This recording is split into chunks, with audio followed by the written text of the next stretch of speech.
Olho de Horus.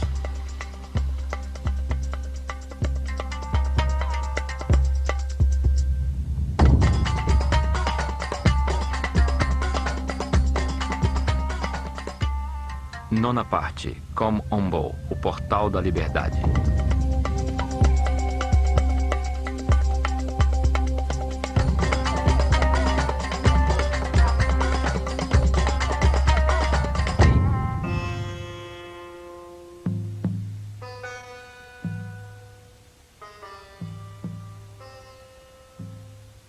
Os egípcios entendiam que a realidade era manifesta por um único Deus através de suas forças criadoras fundamentais. As divindades aqui chamavam de Néters. O mundo físico era dirigido pelo faraó, que representava o nível de consciência alcançada pelo homem durante o seu reinado.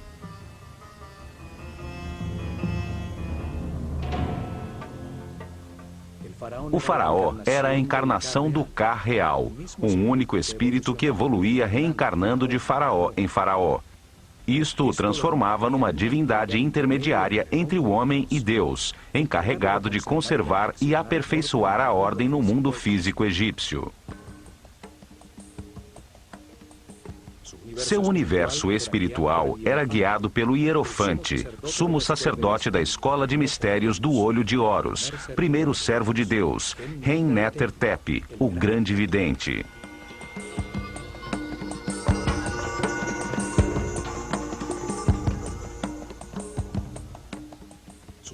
Seu símbolo era uma serpente com duas pernas e o disco solar na cabeça, a imagem da eternidade, da sabedoria e da regeneração física.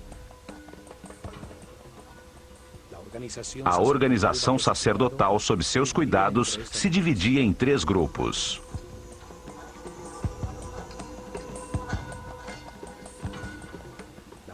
O primeiro se encarregava do conhecimento verificado e era dirigido pelo mais sábio dos sacerdotes. O segundo se encarregava da arte e dos rituais, e o terceiro era encarregado da administração dos templos.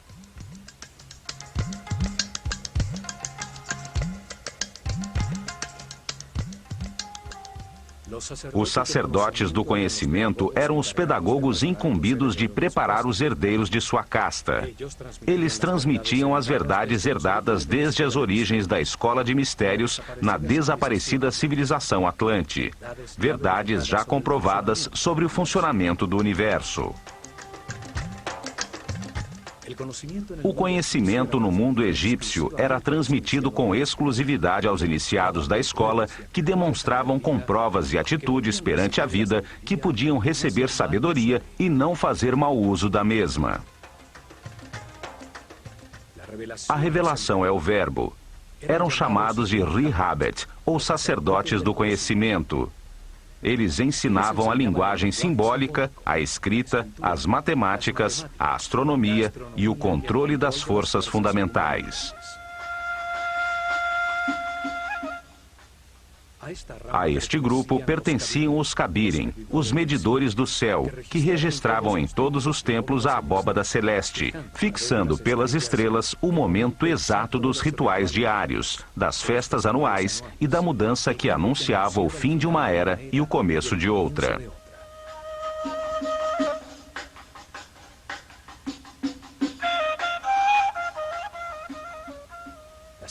O segundo grupo se encarregava da produção de obras de arte, do desenho arquitetônico e da construção dos templos, da direção das oficinas onde os iniciados, ajudados pelos artesãos do povo, fundiam as esculturas simbólicas. Estes sacerdotes criadores desenhavam e supervisionavam as inscrições nos muros dos templos. Eles ensinavam a trabalhar a arte com a sabedoria do amor, a desfrutar do ofício, a dar sempre o seu melhor.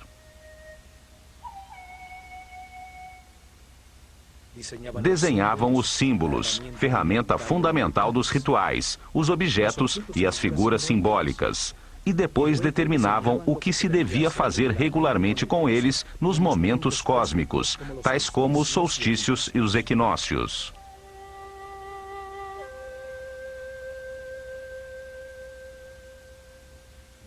Estabeleciam os rituais, o que deveria ser entendido através das sensações em um percurso espacial, sem intervenção da razão, e também as ações necessárias para criar a segurança no povo e gerar uma energia especial nos participantes.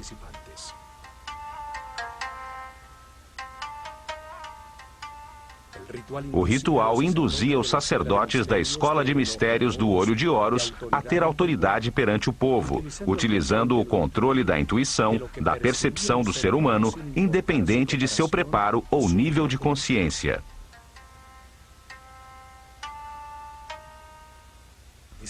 Estabeleceram com cuidado o que os participantes percebiam: os sons, as palavras, os aromas associados como o incenso, suas cabeças raspadas e suas vestimentas brancas que denotavam limpeza, os colares de flores e as barcas douradas nas que carregavam os símbolos de sua relação com Deus.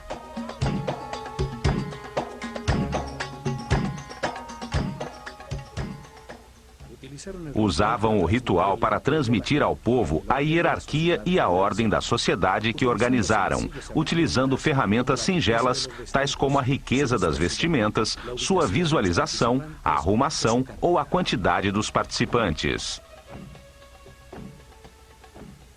O ritual renovava a relação entre os poderes. Acima, o Deus único. A seguir, os néters, os mortos, os sacerdotes, o faraó, seu exército e o povo.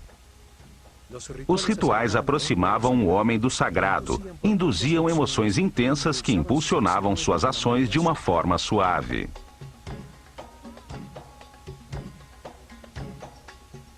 O terceiro grupo administrava o cotidiano dos templos. Organizava os cultivos, a recepção dos víveres, a preparação das refeições, a limpeza dos recintos, formando uma sociedade comunitária. Usava em sua base um grupo de sacerdotes temporários chamados de Wab, os puros, homens do povo que durante um mês por ano serviam nos templos, executando as tarefas diárias inferiores para depois retornar às suas atividades habituais.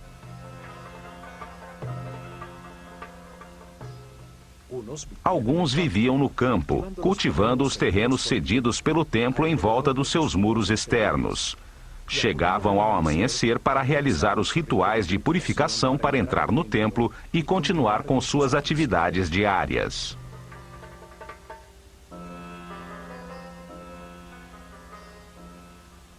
Outros viviam na aldeia próxima ao templo e trabalhavam o restante do tempo na administração estatal. Carpinteiros, operários e pedreiros consertavam e ampliavam o templo nesta modalidade de trabalho temporal rotativo. Este sistema de rotação permitia que muitos membros da sociedade participassem dos rituais e cultos desde o interior do templo, e fazia com que o povo entendesse que os trabalhos comunitários beneficiavam a todos.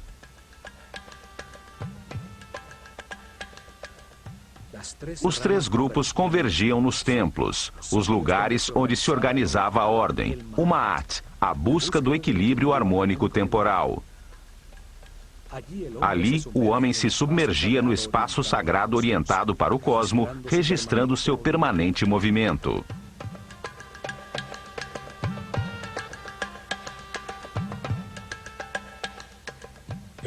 O templo era o instrumento de preservação da ordem e não um mundo criado para a salvação da alma. O espírito se aperfeiçoava e adquiria mais informações através da reencarnação ao compreender os erros cometidos. O erro era um instrumento de aprendizado. Não era necessário ser salvo dele.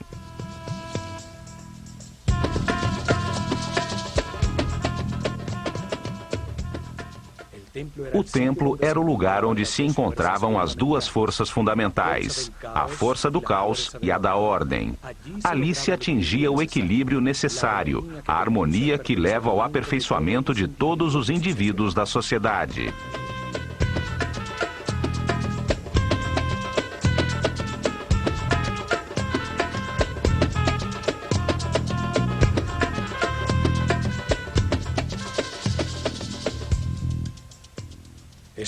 Este conceito é claramente expresso no templo de Kom-Ombo, dedicado simultaneamente a Sobek, a força do caos que induz a erro, e a Horus, o símbolo da consciência permanente e da sabedoria.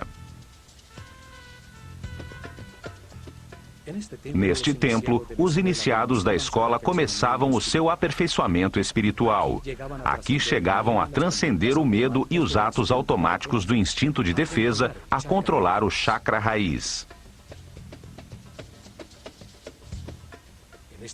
Neste templo, lhes ensinavam a existência da lei da natureza, códigos divinos que produzem uma reação automática para defender a vida, necessários quando se está na animalidade, mas que devem ser controlados de forma a ascender aos níveis superiores de compreensão. Não se pode ser sábio tendo uma série de condutas automáticas ou reações agressivas descontroladas que ferem as relações que mantemos com todo o mundo.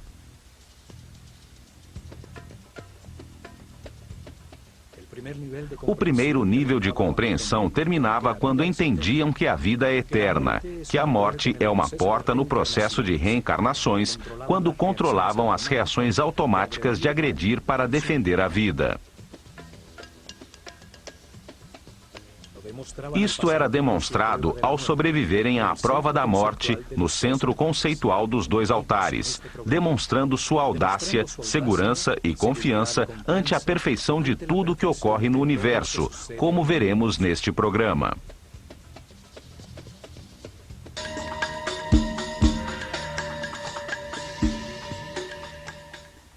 O templo de Kom-Ombo era onde se agradecia pela dualidade existente no universo, a qual permite ao homem enganar-se e aprender com os resultados de suas decisões, de forma a produzir compreensão e aperfeiçoamento espiritual. Por isto estava dedicado a duas forças opostas, representadas por Sobek, simbolizado por um homem com cabeça de crocodilo, e Horus, um homem com cabeça de falcão, o ignorante e o sábio, o ingênuo e o que tudo aprendeu de tanto enganar-se ao longo de 700 reencarnações.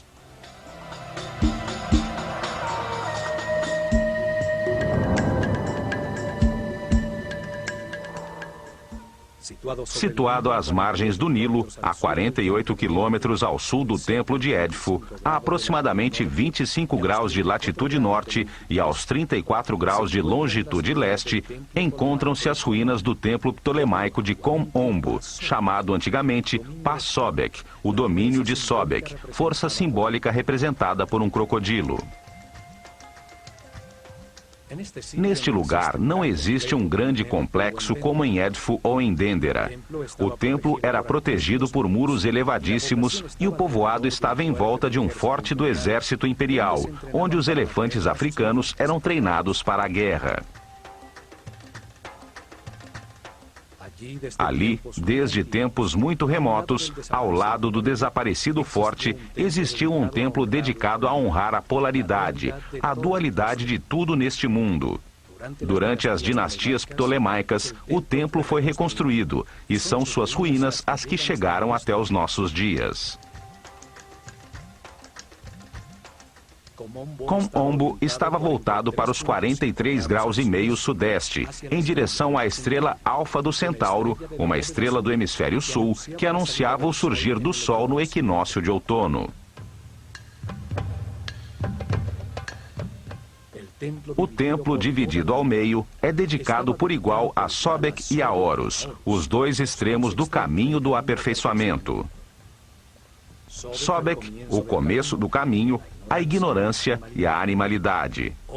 Horus, o fim do mesmo, a consciência permanente e o fim do ciclo de reencarnações.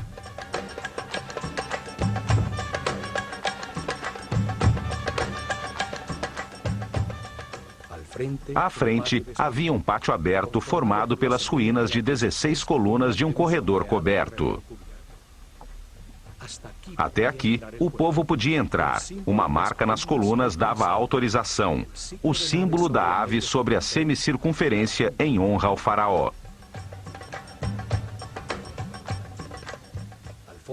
Ao fundo vê-se uma das torres que ainda restam do muro externo.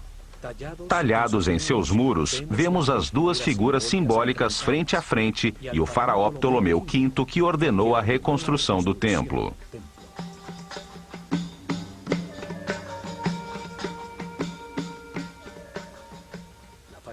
A fachada principal tem dois acessos simétricos, sobre os quais um dintel decorado mostra o duplo disco alado rodeado pelas serpentes que simbolizam a luz em meio à dualidade. Um muro a meia altura, como os existentes em Édifo e em Dendera, une 4 altas colunas. Uma quinta coluna divide as duas portas. O píluno fechava o pátio descoberto e permitia aos visitantes vislumbrar a fachada interna a partir das portas simétricas.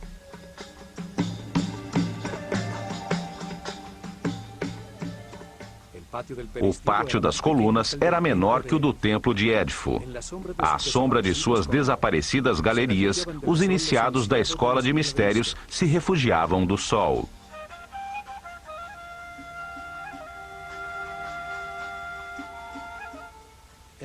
Do lado direito do templo estão as ruínas do que foi uma pequena capela dedicada a Hathor. Em seu interior se conservam os restos mumificados de alguns dos crocodilos que eram mantidos em um labirinto de túneis inundados sob o templo.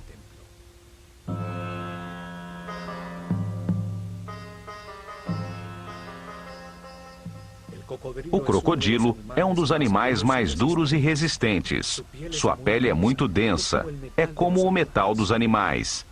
Os egípcios associavam esta dureza ao estado máximo de materialização, um nível muito afastado da espiritualidade.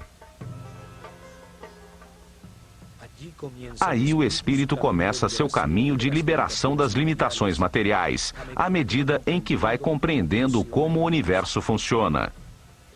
O crocodilo simboliza a vida quando sai das águas da inconsciência. Sai para buscar o ar, que representa a consciência. Os egípcios acreditavam que na primeira respiração, o espírito entra no corpo em que se encarnou. A comprida coluna vertebral do crocodilo é um símbolo do eixo da vida em todo ser vivo. Até mesmo a esfera do planeta tem sua coluna vertebral sobre seu eixo de rotação.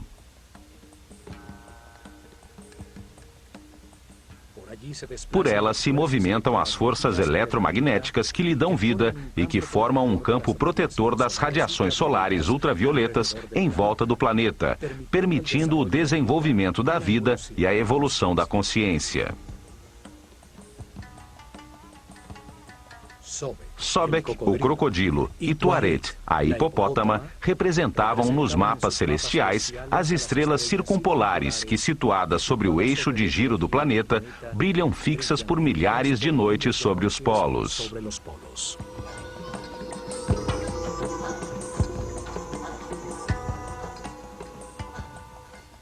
Os dois animais se mantêm submersos nas águas.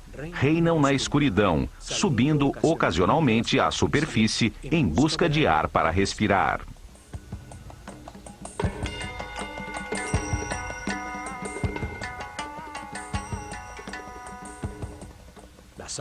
As águas representavam o caos que logo renovava a vida.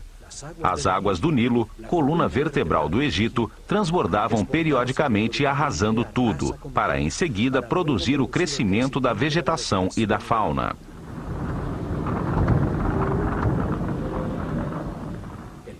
O caos desarruma as partes, permitindo que logo se organizem pelas harmonias ou afinidades entre elas, que as unem momentaneamente. Desordem, caos, ordem, harmonia, ritmos que se alternam. Esta força da natureza que desorganiza para renovar a vida era reconhecida com o nome de Sobek, o homem com cabeça de crocodilo.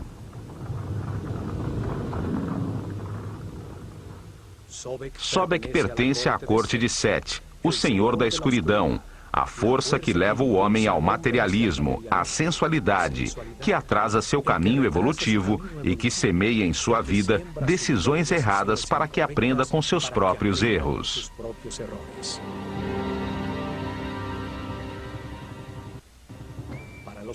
Para os egípcios, estas forças não eram boas nem más, eram neutras.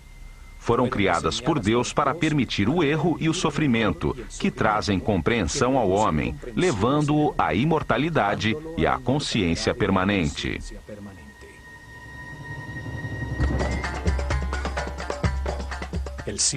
O templo está simetricamente dividido. O lado direito, a leste, é dedicado a Sobek.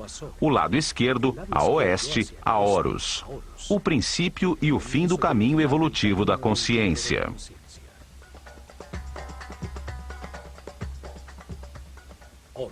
Horus, o homem com cabeça de falcão sobre a qual se assenta um disco dourado, era o símbolo da consciência permanente.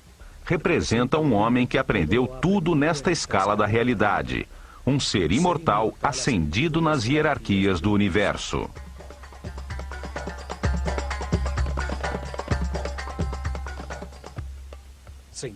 Encontra-se ao fim do caminho do aperfeiçoamento, quando o homem se transforma num mestre, num iluminado que se dedicará a outras missões no universo.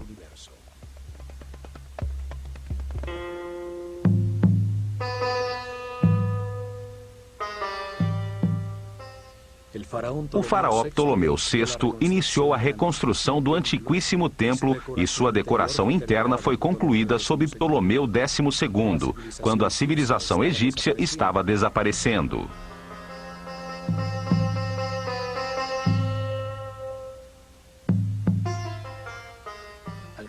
Ao cruzarmos a fachada de 5 colunas com seus muros intercalados até meia altura, temos acesso ao salão comum, a Sobek e Horus, chamado de Casa da Vida. É um mundo simbólico, ali onde os iniciados recebiam ensinamentos e produziam suas artes e escritas, interagem as duas forças opostas. 10 altíssimas colunas com capitéis florais sustentam o teto mais alto do templo. Aqui, os iniciados escutaram de seus mestres que para avançar no caminho espiritual é necessário construir uma vontade inquebrantável. Há que se querer fazê-lo de forma consciente. As primeiras lições e exercícios eram destinadas a obter homens de fibra. Uma rígida disciplina era necessária para estudar, para controlar os temores, para dominar as paixões. Poder fazer e abster-se é possuir duplo poder.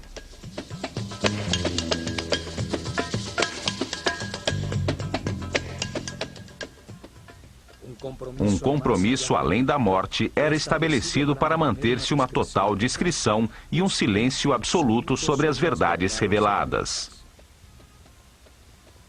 Um princípio hermético que garantia o acesso à informação somente aos que a mereciam, aos que podiam escutá-la.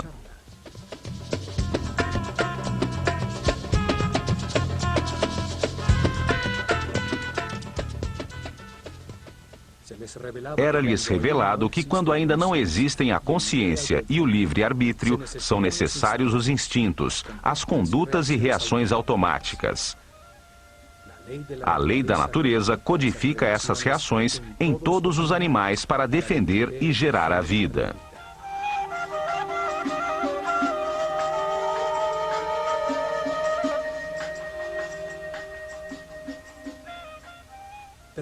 Mas quando se nasce como um ser humano e se quer abandonar a animalidade original, é necessário ter controle e consciência. Ceder às forças da natureza é apenas seguir a corrente coletiva. Só se obtém o conhecimento e evolução de forma individual.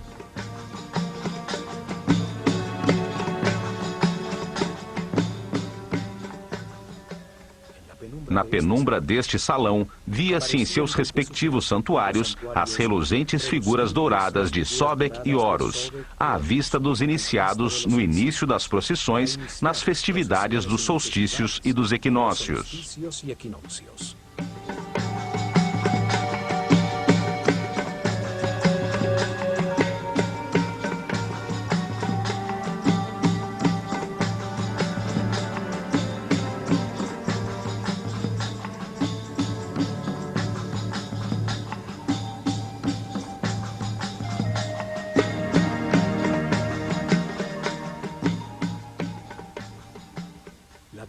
A decoração dos seus muros é cerimonial.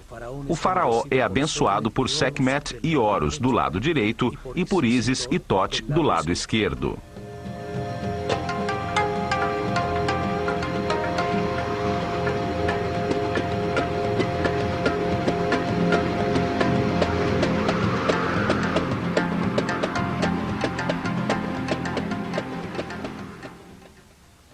Outro mural semelhante existe do lado de Sobek, ressaltando a igualdade das divindades sem importar suas condições polares, se são boas ou más, se há luz ou escuridão. As forças opostas existem para moldar a consciência do homem, para que aprenda com o resultado de suas próprias decisões.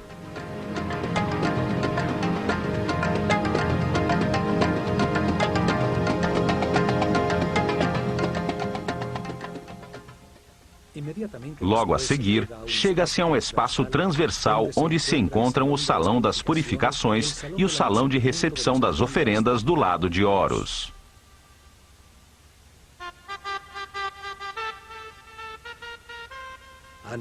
Antes do nascer do sol, os sacerdotes se banhavam nas águas do poço ou do lago sagrado do templo, recebiam a fumaça do incenso e mascavam natrão, um tipo de sal, num ritual diário de purificação.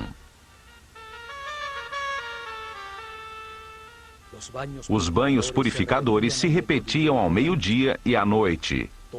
Todos eram circuncidados, um hábito logo adotado pelos judeus. Vestiam-se sempre de linho branco. Não lhes era permitido usar vestimentas que contivessem peles ou partes de animais mortos, como o couro e a lã. A única exceção era a pele de leopardo sob os ombros, usada pelos altos sacerdotes, os Sen. Usavam o cabelo trançado de um lado da cabeça, como uma marca de sua condição.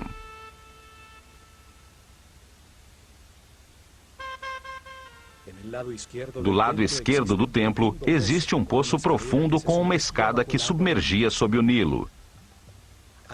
Neste poço, os sacerdotes realizavam suas purificações matinais.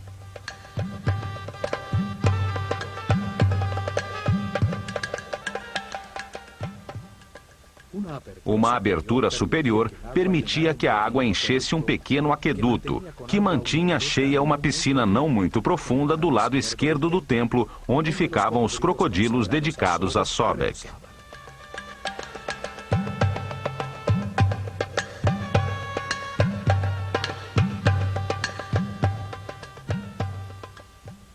O poço servia também como um instrumento de medição. Seus degraus mediam, durante anos, os níveis do rio e assim podiam prever as inundações futuras.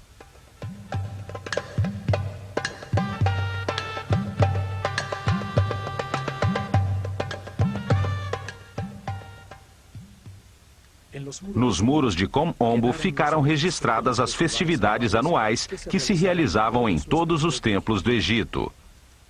As procissões rituais que levavam as imagens simbólicas pelo rio, de um templo a outro, enquanto o povo com colares de flores cantava e dançava.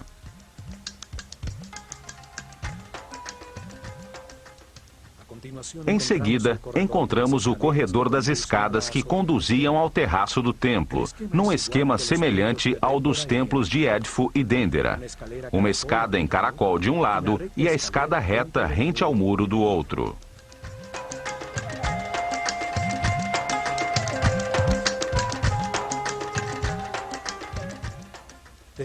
Dali, chega-se à antecâmara dos dois santuários, que tem de cada lado um salão onde eram guardadas as barcas de ouro de Sobek e Horus, usadas pelos sacerdotes para movimentar as imagens simbólicas durante as procissões das festividades.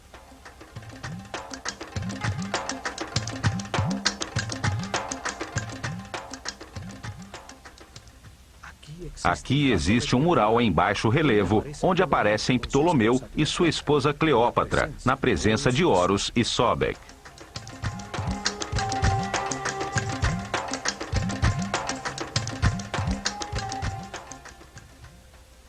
Nesta antecâmara eram consagradas as oferendas do povo. Diziam que se Deus não fosse alimentado com tais oferendas, sua fonte de energia se esgotaria, sobrevindo o caos. Era uma forma de agradecimento pelo recebido e de confiança no que viria.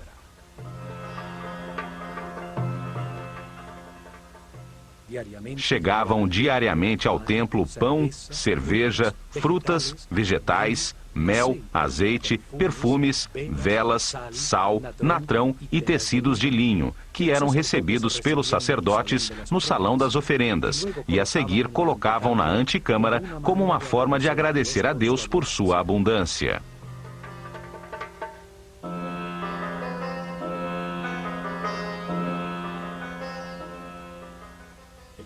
O povo contribuía com uma parte da produção das terras que exploravam, propriedade do templo. O templo dava em troca estabilidade, prosperidade, saúde, alegria, vida e ordem. O sumo sacerdote purificava as cestas de alimentos com incenso e com o símbolo da vida, o Ankh. Marcava a transferência da força divina entre os alimentos e a fonte da vida.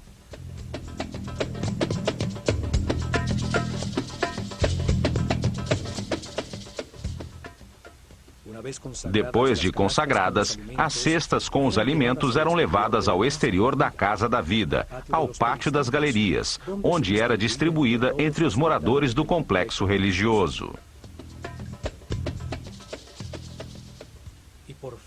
Finalmente, no interior do templo, chega-se aos dois santuários, onde se encontravam os tronos com as imagens que simbolizavam os dois extremos do caminho do aperfeiçoamento.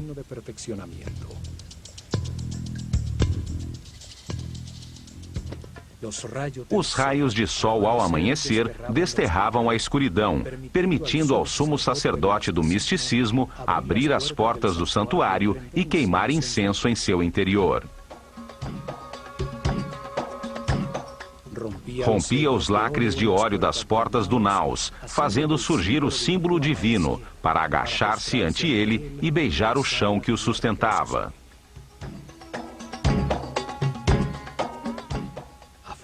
Do lado de fora, na penumbra do Salão das Aparições, os discípulos cantavam hinos religiosos e se ungiam com mirra, óleos, linhaça e canela, iniciando a primeira meditação do dia. No interior do templo, os assistentes do sumo sacerdote arrumavam a areia do chão, varrendo as marcas dos pés, fechando atrás de si as portas que desde o salão das escadas levavam à antecâmara, até a manhã seguinte.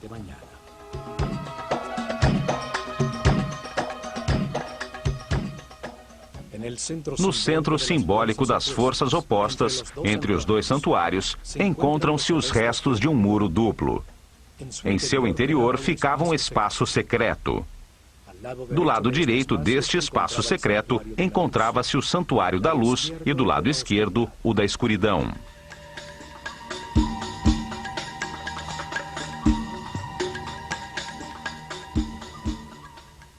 De nenhum dos dois santuários podia-se saber que existia este lugar entre os muros.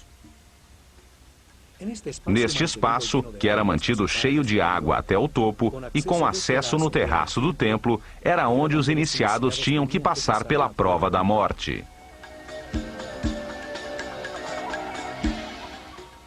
Durante meses, os iniciados recebiam instruções sobre os 4 medos básicos: o medo de perder, o medo de enfrentar, o medo do abandono e o medo da morte. Compreendiam que o medo produz uma reação psicossomática, uma reação neurohormonal automática. Esta reação se manifesta em uma tensão, em aumento da frequência cardíaca e da respiração. A razão fica bloqueada e surge uma vontade de agredir ou de fugir.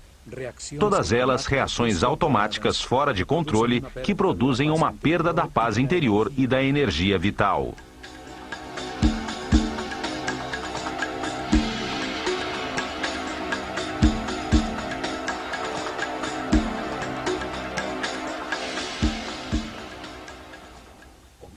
Compreendiam que o medo é o resultado de uma mente que sai do tempo presente em direção ao futuro, a um tempo que não existe, para produzir um fato imaginário, onde se perde algo ou alguém ou se tem que enfrentar alguma coisa.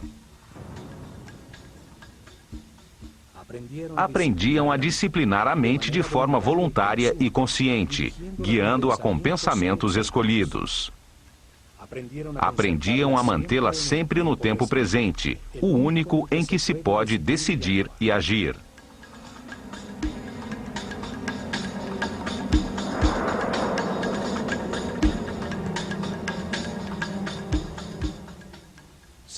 Treinavam para manter pensamentos de satisfação. Compreendiam que tudo o que ocorre é perfeito e necessário para sua própria evolução, que o que lhes acontece tem relação com eles.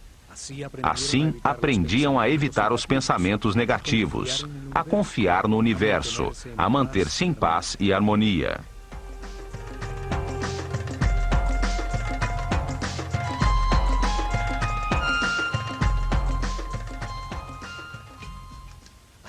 Até que os mestres determinavam que era hora de comprovar o aprendido durante meses. Realizava-se então uma cerimônia individual em um salão descoberto no terraço do templo, frente a um retângulo de água escura no chão.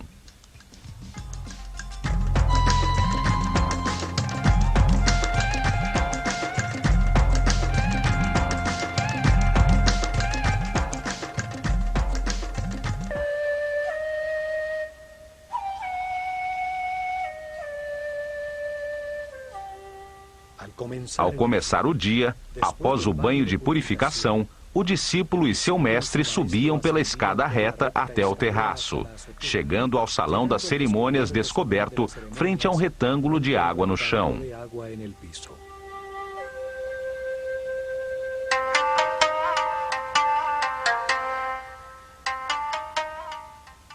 Seu treinamento o havia preparado para ser cuidadoso e consciente em todas as situações desconhecidas, condição necessária para mergulhar no labirinto do canal cheio de água e encontrar uma saída sem que se afogasse.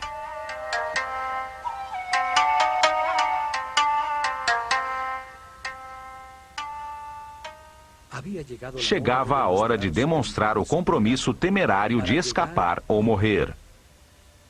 A dúvida já não existia. Retroceder seria precipitar-se no abismo e abandonar o caminho do sacerdócio.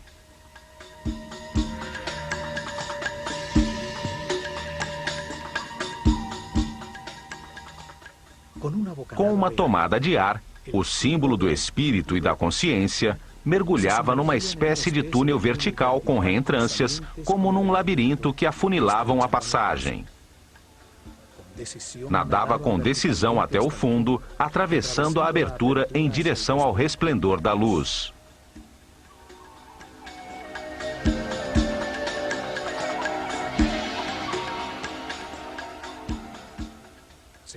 Via-se então num tanque estreito, onde se avistava a silhueta recortada de um enorme crocodilo contra a luz do sol.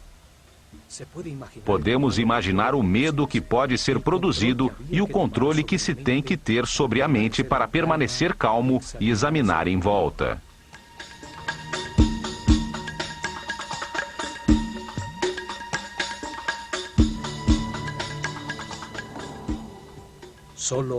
Só assim poderia ver que no fundo do tanque havia uma porta muito escura. Convencido de que era mais prudente evitar os crocodilos, mergulharia com força no estreito túnel. muitas braçadas e, enquanto o tempo parecia eterno, chegaria a um tubo vertical, onde lá em cima também brilhava o sol. Já mais tranquilo, chegava à superfície, tendo passado na prova com sucesso.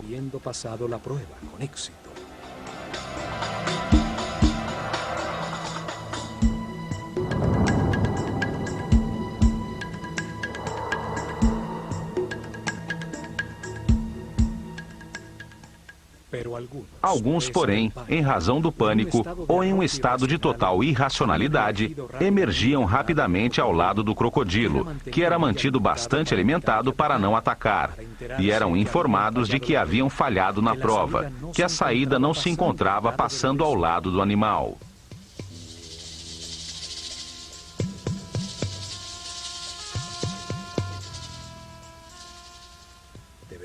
Deveriam submeter-se a mais tempo de meditação e treinamento, a exercícios respiratórios, para voltar a enfrentar a cerimônia, sabendo desta vez que do outro lado haveria um crocodilo esperando.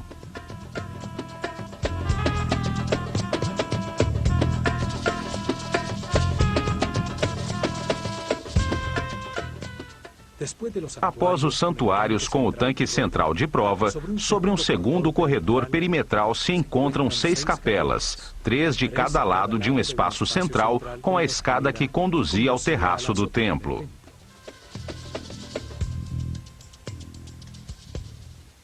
Em seus muros existem belíssimas figuras das divindades e do faraó, que sempre representa toda a humanidade.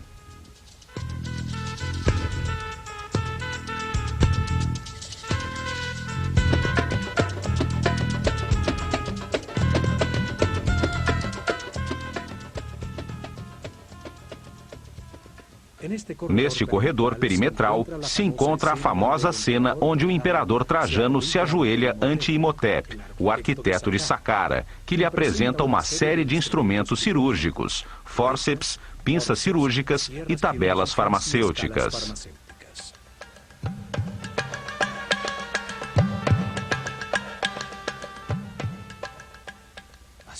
Os doentes vinham até aqui em busca de ajuda e tratamento para os seus males. Muitas das figuras talhadas apresentam uma amostra da sua crença, pois o roçar de milhares de mãos sobre as formas sagradas desgastaram a pedra.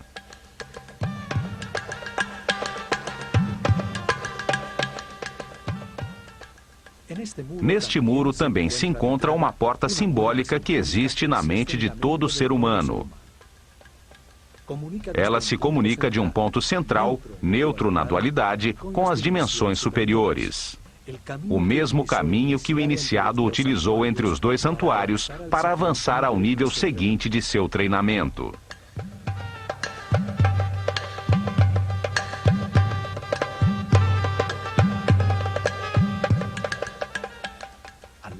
Do lado esquerdo encontra-se Sobek, com uma lança que termina com a figura de um leão, o mais perfeito dos animais. E à direita, Horus, com uma faca com pernas humanas, símbolo do caminho de sofrimento e autocontrole de qualquer ser humano para chegar à condição de mestre ascendido.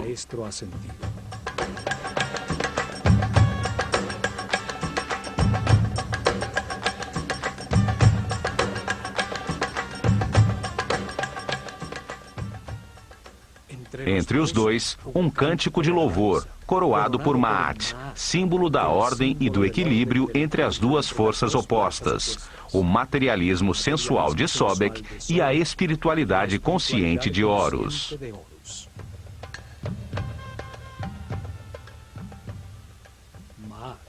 Maat, a ordem, sustenta o céu, e em sua volta se encontram as imagens repetidas sobre si mesmas, as quais simbolizam o movimento dos 4 ventos: o leão, o falcão, o touro e a serpente de muitas cabeças, as forças do destino a que todos os homens estão submissos.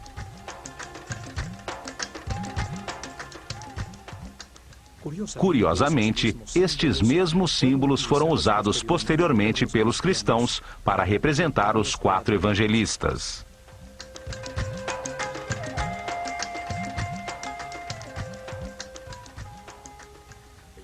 O desenho simbólico deste templo, dividido simetricamente entre a luz e a escuridão, onde os iniciados demonstravam o controle sobre seu medo da morte ao atravessar por um ponto central, neutro em meio à polaridade, deixa muitos ensinamentos.